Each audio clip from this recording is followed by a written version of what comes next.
A silent rider buys a mother and child, unaware that she would heal his heart. I ain't saying nothin'. Just don't send me back. The wind tore through the barren plain, dry and merciless. It scoured the land down to its bones, rattling the solitary cabin that clung to the earth like a stubborn weed. Inside, Elias Thorne moved with the quiet deliberation of a man who had made a covenant with silence. His world was circumscribed by the four walls of his home, the weathered rails of his corral, and the vast, slate evening sky that offered neither comfort nor judgment. He chopped wood deep into the night, the rhythmic thud of the axe a substitute for a heartbeat, as if splitting his guilt into manageable pieces. Each splinter that flew was a memory he refused to name, a ghost he tried to outwork. The frost on the windowpane was a map of a world frozen inside him. He didn't know it yet, but his first true home was right in front of him, waiting to be built from more than just timber and nails. He lived in the hollow space left by a love that had been taken from him, a space filled only by the sounds that broke the immense stillness. The creak of floorboards under his heavy boots, the distant howl of a lone coyote, the soft hiss of the fire in the stove. His hands, chapped and calloused, knew the language of survival, of mending fences and tending to the solitary horse that was his only companion. They had forgotten the feeling of a gentle touch. His eyes, tired and shielded under the brim of a worn hat, had seen everything and now chose to see very little. He was a man who endured. That was all.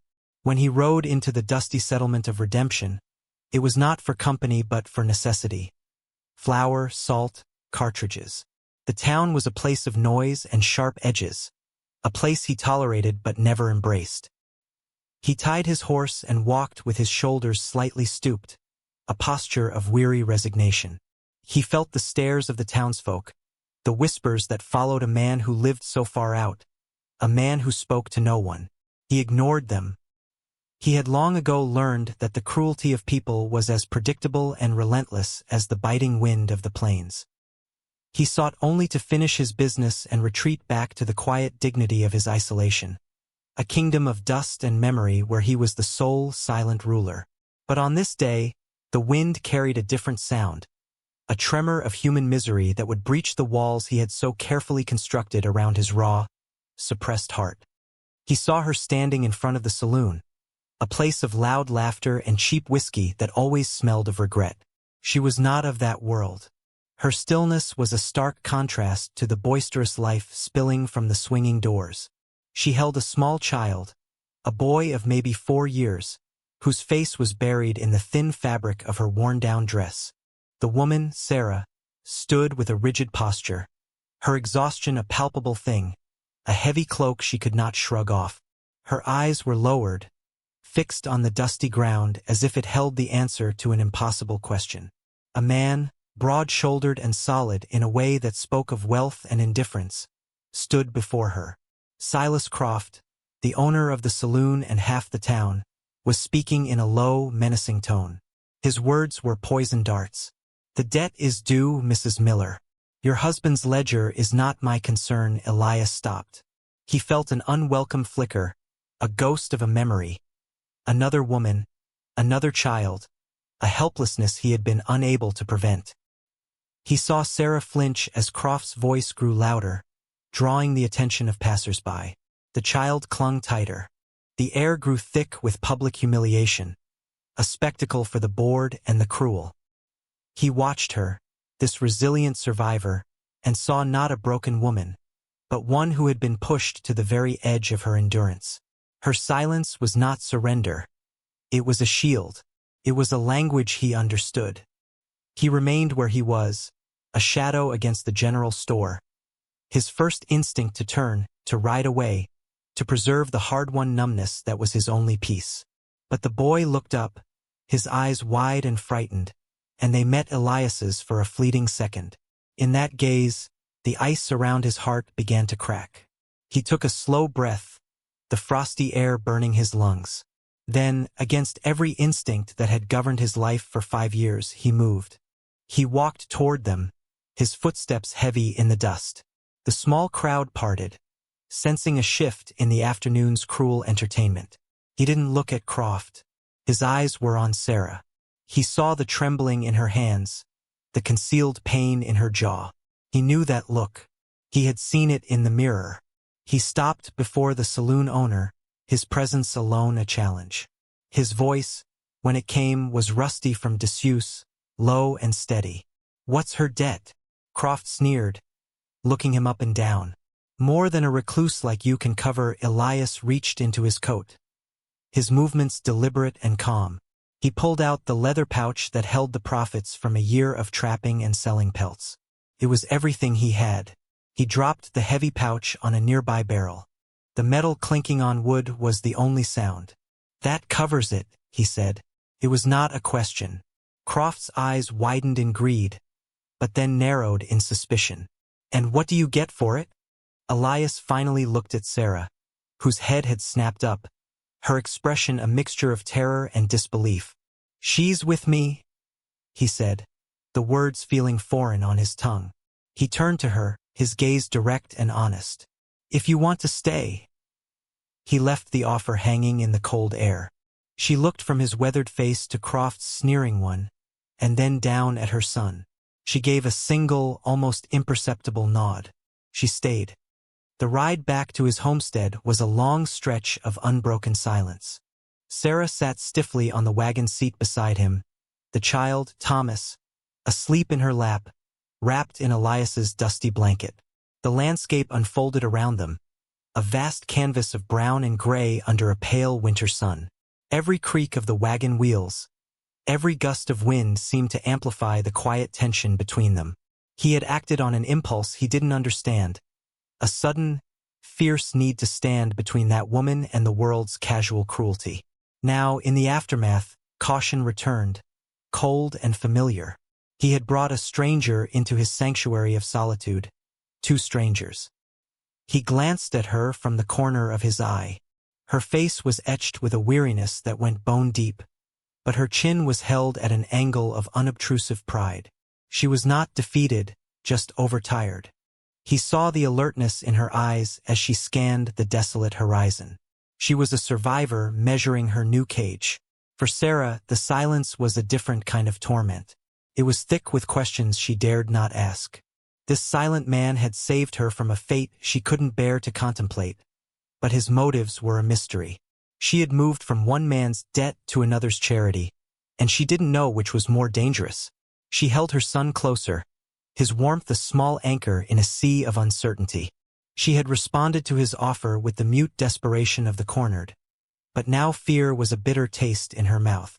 She watched his large, capable hands on the reins, noticing how he never made a sudden move, how his presence was as steady and quiet as the mountains on the horizon. Still, she could not let herself hope.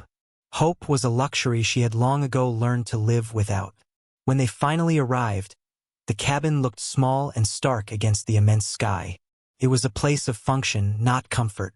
Inside, the air was clean but cold. There was one room, a stone hearth, a rough-hewn table, and a single cot in the corner. His cot. The reality of their situation settled heavily in the small space.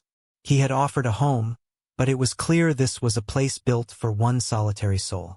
He said nothing, simply gestured toward the fire. He went back outside to tend to the horses, leaving her standing in the middle of the room, clutching her sleeping child. Her emotional journey had just begun, a slow thaw from the rigid ice of fear. She laid Thomas on the cot, pulling the blanket up to his chin. She looked around the cabin, at the bare wooden walls, the single tin cup by the water bucket, the profound lack of personal effects. It was the home of a ghost, and now she was a ghost within it. Their life fell into a rhythm dictated by necessity and silence. There were no words, only the steady beat of daily routine. He would rise before the sun, his movements quiet, and be gone before she and the boy awoke, tending to his traps or mending a fence at the far edge of his property. She would wake to the sight of a stack of freshly chopped firewood by the door, more than she could possibly need for the day. It was his first secret intervention, an unobtrusive gesture of provision. She, in turn, would have a pot of coffee brewing on the stove when he returned at dusk. She would leave a tin cup for him on the table, still warm. They ate their meals in the same crushing silence, seated at opposite ends of the small table. He would eat quickly, his gaze fixed on his plate. She would eat slowly, making sure Thomas finished his meager portion. Her suspicion remained, a vigilant guard at the gate of her heart. She watched him, always. She saw the way his shoulders carried a permanent weariness, the way he would sometimes stare into the fire, his expression lost in a past she couldn't fathom. He was a puzzle of contradictions, a man whose impulsive kindness was walled in by an impenetrable reserve. He had bought her freedom, yet he kept a distance that felt like a cage of its own. He seemed to want nothing from her, and that, more than anything, frightened her. She expected a price to be named, a demand to be made. The waiting was its own form of torment. Her catalyst response was equally quiet. One morning, he found one of his worn shirts, a tear in the sleeve, lying on his cot. It had been neatly mended, the stitches small and even. He ran his thumb over the thread, a rough-hewn man momentarily frozen by an act of delicate care. He said nothing of it. A few days later, he returned from the wilderness not with pelts, but with a small, intricately carved wooden bird. He left it on the windowsill while she was outside drawing water. When Thomas found it, his gasp of delight was the first sound of pure joy the cabin had heard. Sarah saw it, and a fragile, unsteady hope began to awaken within her. It was a terrifying feeling. These were not the actions of a man who sought payment. They were the small gestures of someone tending to a wounded thing, cautiously, from a distance. The separation between them was a physical space, the width of the table, the length of the room, but it was also a chasm of unspoken grief and distrust. Each mended shirt, each cup of coffee, each piece of firewood was a stone being dropped into that chasm, slowly, patiently, building a bridge they were not yet ready to cross. The storm arrived without warning, a furious beast of wind and snow that descended from the mountains and swallowed the world in a blinding whiteness. For days, the biting wind howled, rattling the wooden door of the cabin and piling drifts high against the walls. They were trapped, the vast wilderness shrinking to the confines of their single room. The enforced proximity was a heavy blanket, smothering their carefully maintained distance. The silence, once a buffer, now felt charged and fragile. On the second day, Thomas began to cough, a dry, rasping sound that grew worse as the hours passed. By nightfall, he was burning with fever. Sarah's carefully constructed composure shattered. She crouched by the cot, bathing his forehead with a damp cloth, her movements frantic with a mother's terror. She felt utterly alone, her fear a raw, physical thing. Elias watched from the hearth, the firelight casting deep shadows on his face. The boy's labored breaths were echoes of a nightmare he had lived once before. He saw the panic in Sarah's eyes, and the wall of his numbness crumbled into dust. He rose and came to her side, his presence solid and calm in the swirling storm of her fear. "Snowmelt and willow bark," he said, his voice quiet but firm. "It'll break the fever." She looked up at him, her eyes wide and pleading, and for the first time, she did not see a stranger. She saw a man who understood this particular brand of terror. He moved with a deliberate purpose, melting snow in a pot over the fire, shaving thin strips from a piece of bark he kept in a dry box. He worked without a word, his hands steady, his focus absolute. When the bitter tea was ready, he helped her coax the boy to drink it. All through the night, they kept vigil together. They did not speak of the past, nor of the future. Their world was the flickering lamplight, the sound of the raging wind, and the shallow breathing of the sick child. Sometime before dawn, as Elias was adding another log to the stove, she spoke, her voice barely a whisper. "Thank you," he nodded, his back still to her. He did not trust himself to look at her, to see the gratitude that would surely undo him. The shared crisis had broken something open between them. It was more than just a fever. It was the ice of their solitude, cracking under the pressure of shared vulnerability. When the fever finally broke and Thomas fell into a deep, peaceful sleep, a profound quiet settled in the room. It was not the empty silence of before, but a new kind of stillness, one filled with unspoken understanding. He had seen her raw maternal fear, and she had seen his gentle, reliable strength. The storm outside eventually passed, but the storm inside them had irrevocably shifted their landscape. The bridge of small gestures was now grounded in the solid bedrock of a shared ordeal. Months passed, the snows melted, and the plains bloomed with the stubborn, pale flowers of spring. A tentative peace settled over the homestead. Thomas's laughter became a more frequent sound as he chased butterflies near the cabin. The carved bird always clutched in his small hand. Sarah's shoulders lost some of their rigid tension, and she sometimes hummed softly as she worked. Elias began to speak more, his words still sparse, but no longer feeling like stones pulled from the bottom of a well. They worked side by side in the small garden Sarah had insisted on planting, their hands in the same earthy soil. He didn't know it yet, but he was putting down roots for the first time in years. The trip to redemption was necessary for seeds and supplies. The thought of returning to that place filled them both with a quiet dread, but it had to be done. As their wagon rolled down the main street, Elias felt the familiar stares of the townsfolk. This time, however, they were not just for him. They were for the woman and child at his side. The whispers were louder, sharper. He saw Sarah flinch, her hand instinctively going to Thomas's shoulder, pulling him closer. He wanted to turn the wagon around, to retreat back to the safety of their isolation, but he held the reins steady. He would not let them be driven away. The past returned in the form of Silas Croft, who stepped out of his saloon as they were leaving the general store. He stood in their path, a massive, unmovable obstacle, a sneer twisting his lips. "Well, well," he boomed, his voice dripping with malice for all to hear. "If it isn't the silent man and his bought woman. Enjoying your purchase, Thorne?" The words struck Sarah like a physical blow. A flush of shame burned her cheeks, and she lowered her gaze, her dignity stripped away in an instant. The crowd that had gathered began to chuckle, their amusement a fresh wave of humiliation.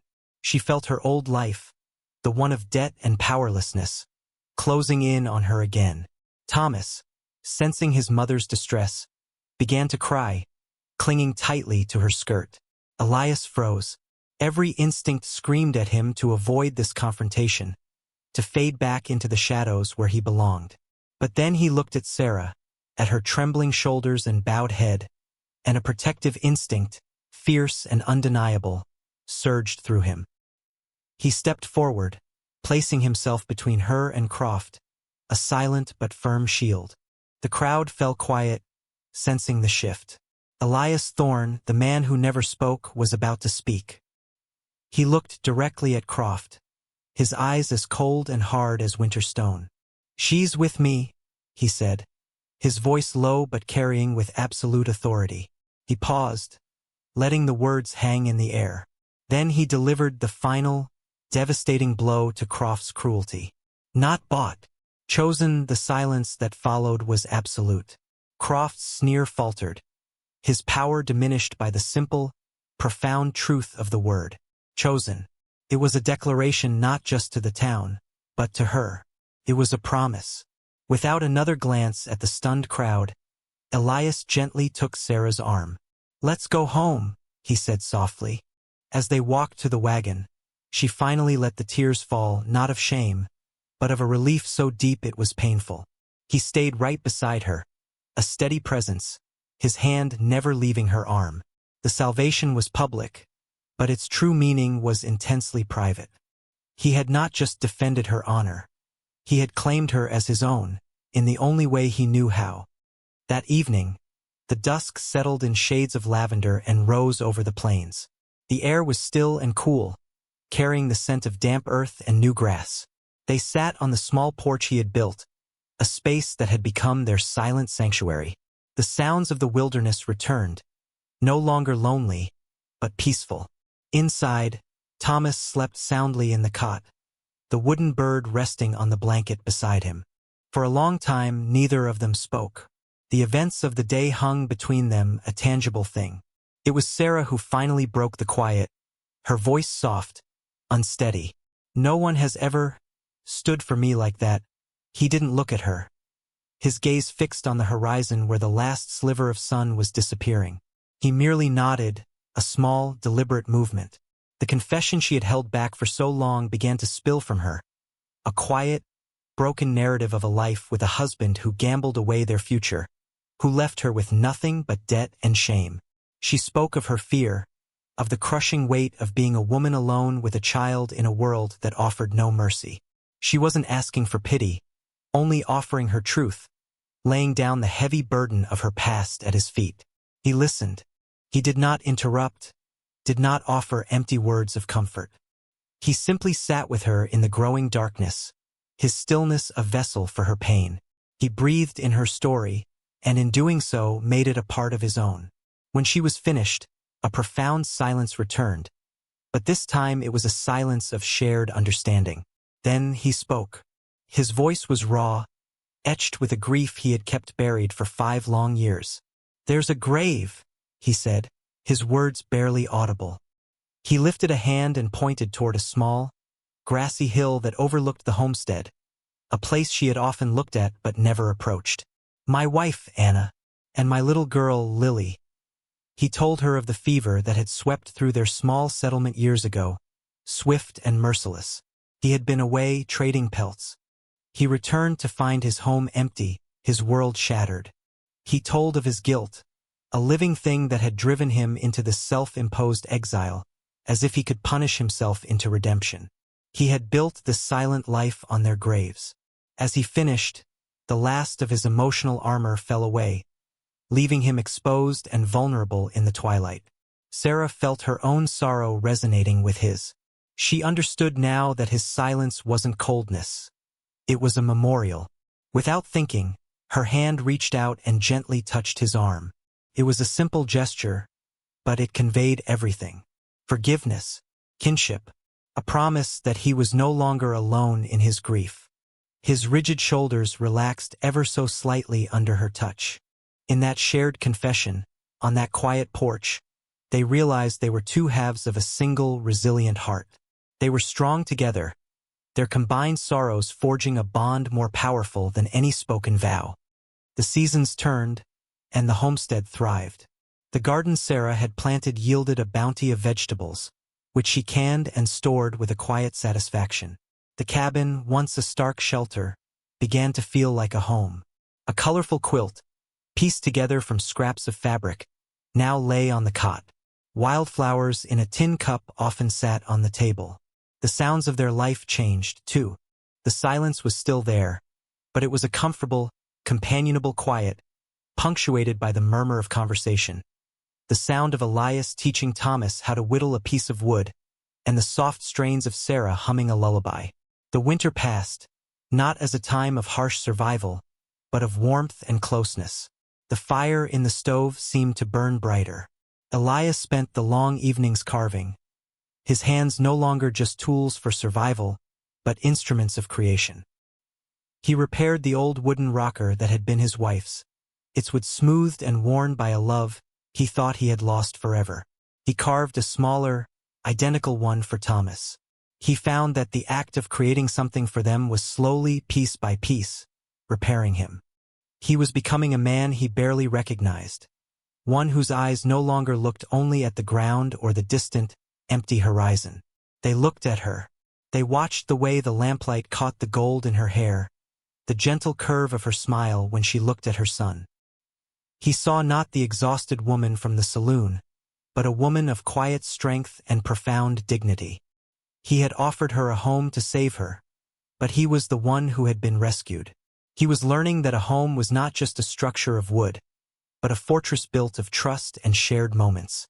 It was the smell of baking bread, the sight of a child's small shoes by the door, the feeling of another person's presence in a quiet room. It was a true home, built on the foundations of 2 broken pasts, now healed and made whole. Sarah, in turn, saw the transformation in him. The raw, suppressed pain in his eyes was being replaced by a gentle, growing tenderness. She saw the way he looked at Thomas, with a paternal affection that was both heartbreaking and beautiful. She no longer felt like a recipient of his charity, but his partner. They were a family, forged not by law or ceremony, but by the unspoken covenant of mutual care and respect. Their homestead was an island of peace in a harsh world, a testament to the fact that even in the most barren soil, with enough patience and quiet care, something beautiful could grow. The narrator, who is all of us watching from a distance, can now speak directly, for we have seen a truth unfold. Love does not always arrive like a thunderstorm, loud and dramatic. Sometimes it grows in the silence, where no one is looking. It takes root in the spaces between words, in the quiet gestures of everyday life. A mended shirt, a cup of coffee left on a table, a hand placed gently on an arm in the twilight. It is nurtured by shared work and weathered by shared storms. It is a language spoken not by the tongue, but by the steady, reliable presence of another human soul. From the dust of two lonely pasts and the silence of two grieving hearts, a home was built. It was a simple structure of timber and stone, but its true foundation was made of something far stronger: forgiveness, trust, and the quiet dignity of survival. From two closed hearts, a family was formed, not of blood, but of choice. Elias chose her not as a purchase, but as a partner. Sarah chose him, not out of desperation, but out of a deep recognition of the honest, decent man beneath the layers of silent pain. And in choosing each other, they chose to heal, to build a future on the ground where they had buried their pasts. This is the simple, profound moral of their story: that the deepest connections are often forged in the quietest places, and the most resilient love is the one that grows slowly, deliberately, like a single stubborn flower pushing its way through the hard, cracked earth toward the sun. It is a love that endures, as steady and as vast as the western sky itself. It is the quiet music of the heart, heard only by those who are willing to listen to the silence. The final scene is not one of grand pronouncements. It is as quiet as the life they have built. Spring has fully arrived, and the window of the cabin is open, letting in the sweet scent of rain-washed sage and the sound of birdsong. The pale sun streams in, illuminating the dust motes dancing in the air. Sarah sits in the repaired wooden rocker, its smooth, steady rhythm a comfort. Thomas is asleep in the cot, his small face peaceful, his hand still clutching the little wooden bird. The cabin is filled with a sense of profound peace, a true home. Elias stands in the doorway, his broad frame filling the space. He has been watching her, a small, gentle smile touching his lips. He has a new cradle in his hands, one he has just finished carving from a piece of pale aspen wood. It is simple, honest, and beautiful.